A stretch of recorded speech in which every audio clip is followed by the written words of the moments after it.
So for our next topic here, for segment 2, we have Diablo 3, the Necromancer expansion pack, I guess you would call it, which is pretty interesting because the game's been out for...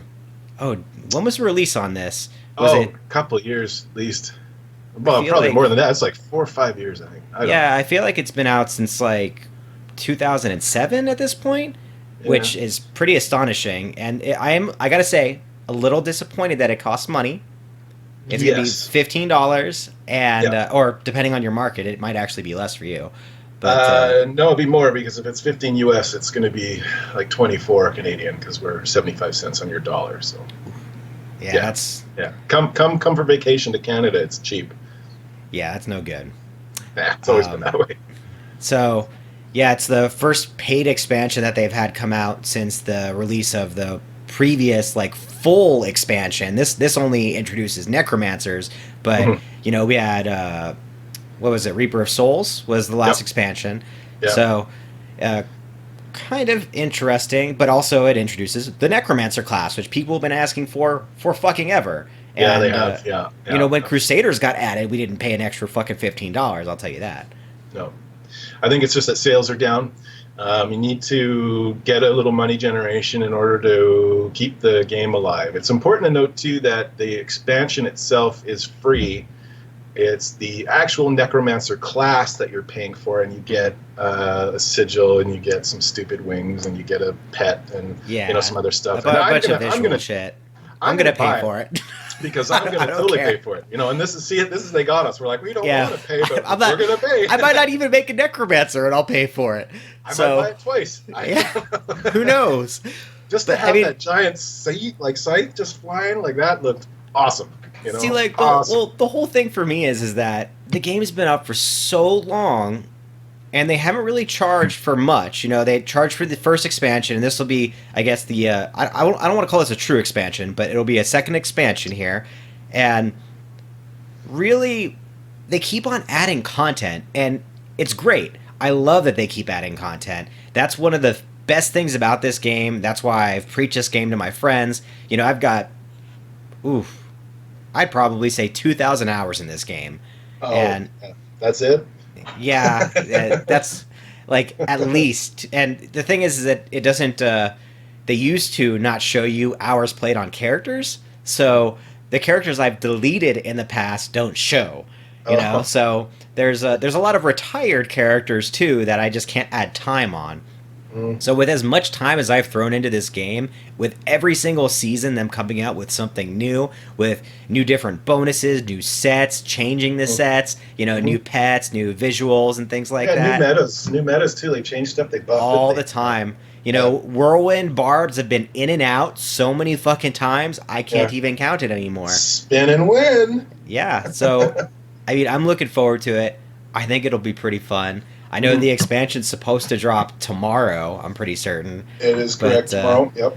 I didn't get a chance to play it on the public test realm. I'm a little bit disappointed about that, but...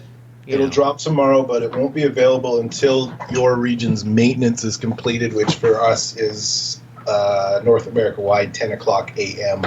is when our maintenance is supposed to be confirmed maintenance at 10 a.m. I don't know if that's when it's completed or if that's when it started. I forgot to check that, but it's going to be an entire 12 hours earlier than EU because America.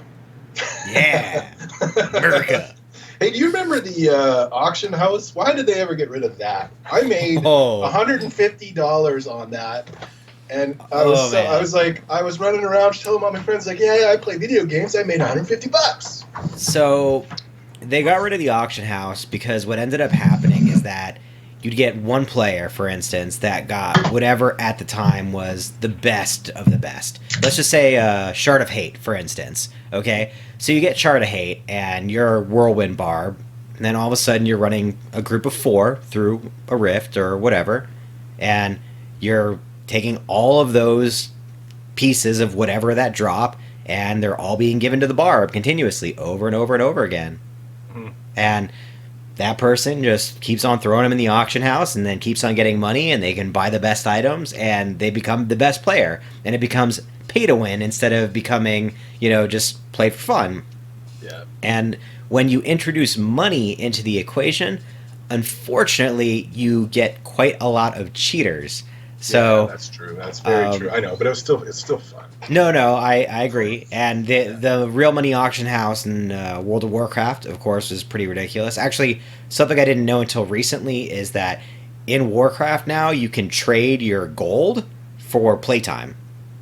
Oh, yeah, they did that in Eve too. So that must be that's actually really good, actually. And some kids can't afford. To what it actually is I break it down to playtime, but they give you this coin that you could trade off your currency for, and you can basically trade your coin in for full-on currency in the Blizzard store. So if you want like a hoodie or a sweatshirt or a game card or whatever you want, if you want to pay for your subscription, you could do anything with it. So it's kind of like a really interesting twist, although I would never have enough gold to do it. I haven't played since Burning Crusade, I think. So it's funny you say that. I played. That was the expansion I pretty much skipped. Was Burning Crusade. I Wrath of the Lich King did up. Like, big time. I just met Christina, and that's what we did together. We're totally going off topic of Diablo 3, but just a quick story. We played that together. It's Blizzard. Hardcore. Like hardcore. She was a rogue. I was a resto druid. We were both top on the server in the top raiding guild. And people were coming over from where I used to live because I just moved from the mainland over to the island, and they're all wondering how I'm doing. All my friends, hey, can we come visit? Nope, I'm raiding with my girlfriend at the time, and people just didn't understand. When you're like a full-time raider. Oh, dude, it was good times. High drama though. Holy smokes! I'll tell you what, man. The first time when they introduced High Warlord and shit like that, my buddy, we were on a kind of a medium server, I guess, and they kind of had this group. It was like one group that you got into if you wanted to be High Warlord, and they essentially rotated through, and it was supposed to be either his week or some other dude's week. They were up in the air about who they were giving it to that week, basically, and he was like, no, fuck that, I earned it. So he called me and he was like, hey man, I've been playing for 30 plus hours. I just need someone to play for me. You don't have to play well even. Just come in and the rest of the team will do all of the work. It won't even matter.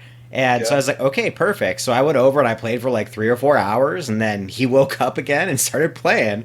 That's hilarious. It was fucking ridiculous. But that's the High Warlord from the original vanilla, right? Where there's only one High Warlord on each faction. Yep. Is that what you're talking about? Yep. Yeah. That's so you knew the guy. Yeah, that's like 1 in 10,000 or something. Yeah, it was a pretty ridiculous number. Our server was a little bit lower population, so I think it was a little easier. But still, it's a pretty it's a pretty astonishing thing. And yeah, he's one of my best friends. So. Yeah. It was so cool though because they had their own special armor that only they could purchase. Exactly. And so you'd see them and they had the coolest PvP armor, and you're like, oh my god, yeah. I'm in a battle. You also had to choose though too. You had to choose what things you wanted because there were different weapons and shit that you could have chosen. So if you didn't have enough reputation or whatever the fuck the things cost, you couldn't get everything. But yeah, he got really cool shit, and it was a lot of fun. And I mean, that just goes to prove, basically, even though a lot of people dislike Blizzard for certain things, they continuously are adding more and more into their games to make them more exciting for everyone else. And this kind of makes the case here. I don't really have a problem paying $15 for this expansion because of that. Because of how much they've put into it. I'd pay $15 just for the cinematics they put out for that game. Yeah. They do a really amazing job, and it actually if anyone has ever delved into the lore on this game, some of it is just so completely fucked up that you can watch YouTube videos of the lore and learn new things you could probably go on a 24-hour binge and not hear the same thing twice.